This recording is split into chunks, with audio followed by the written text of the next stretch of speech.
Well, this sky view picture of the Piedmont Triad Farmers Market shows what it looks like on a typical weekend. I mean, packed with people. This year marks 30 years for the farmers market, and Daniel Johnson, the market manager for the Piedmont Triad Farmers Market, is with us.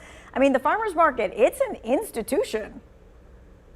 For certainly, it's definitely a very, very valuable community resource that we, as citizens of the Triad, are great to have, even though I might be a little biased in that department. And that is okay. And this is the Triad Farmers Market that you see right there on I-40, so you can't miss it. I think a lot of folks think of it simply as the place to get blueberries or this type of year pumpkins or whatever it happens to be, but you call the farmers market a small business incubator.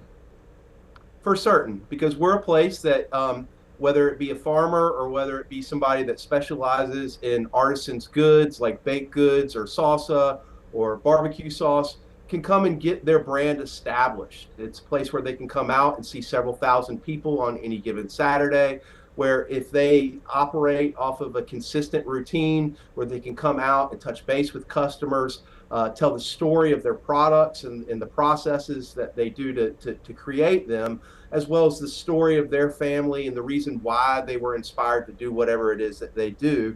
And it's all economically feasible. It's relatively cheap to rent a space out here over the weekends. Yeah, I do think the farmers market lends itself to being able to have those kinds of conversations with the farmers themselves or the artisans themselves, which is a really cool thing. So speaking of impact, and not just like the economic impact here in our local community, but if you look at it broadly, North Carolina ranks third in the nation for pork production. And that's got 42,000 full-time jobs tied to it, about $10.8 billion in economic impact. This weekend, the Piedmont Triad Farmers Market is kind of celebrating all of pork production. What do you got going on?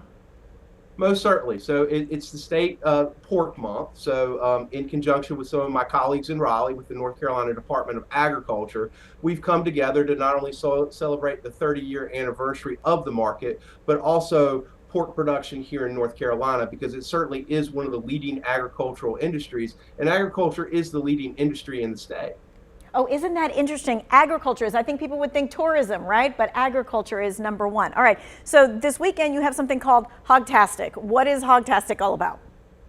It's our Hogtoberfest. Hogtober. And once again, it's just a celebration of the 30-year anniversary, and then also the North Carolina Pork Month. So this is in conjunction with partners like the North Carolina Pork Council, Cheerwine, and other local businesses, where we're going to have lots of fall fun activities out. We've got a bouncy house, we've got a pumpkin catapult, we're going to have a band, we're going to have a beer garden for more adult themed entertainment. So we are very, very excited to basically open up our gates and provide our own version of a fall festival for all the community. It's free to the public, and we're open from 10 to 3 with the event. You know, what I love about this is not only do people, get to go and have like locally sourced foods, but when you bring your kids to the farmers market, they kind of get an education of the food that comes home on their plate wasn't just bought at the store from some unknown entity.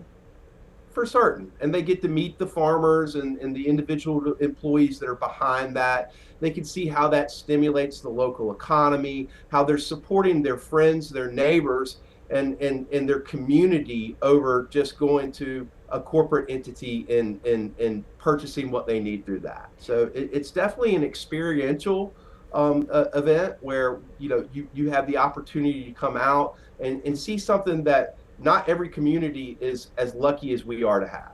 Yeah, and speaking of how lucky we are, we're kind of like blessed with a whole bunch of local farmers and artisans. Kind of give me an idea of the estimated how many numbers when we're talking about that.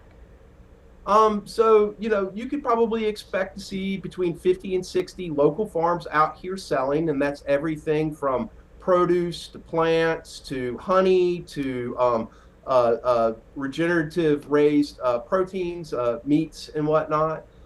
So you can expect to see between 50 and 60 farmers that we have classified out here, and then probably close to about 40 or so artisans, non-farmers that are specializing in everything from baked goods to candles to salsas and the like thereof. So a solid 100 vendors out here, especially this time of year, because it's a very popular place to be with fall in the air for pumpkins and mums. Apples are in; those are certainly awesome, coming down from the North Carolina mountains. So, and every vendor that we have here is certified to be a producer in North Carolina. So I physically go out to the farms, I verify the products that they have, and they are all North Carolina, and they may be coming down from the mountains or they may be coming from the coast, but it's all North Carolina products. That's really cool to know that you actually go out there and look at those farms. There's so much more that goes into the farmers market than what most people would think, for sure.